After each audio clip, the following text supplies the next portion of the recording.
farklılık çok zor içimde. Kötü ihtimaller birisi pul pul dökülmüş. Canım yanar yanar da ısıtmaz beni. Durmaz yar üzerine. Kötü anılarım susar, bak kanar gülüşüne. İçim içim hayırsızım. Kapatın şehrin ışıklarını, günahı düşümde kalsın, göz görmez olsun.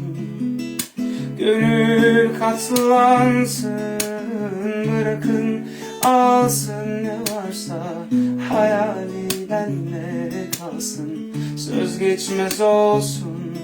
Gönlüm katlansın. Görmüyor musun çaresizliğimi, bu kadar mı? Duymuyor musun sesimi, gönüller mi?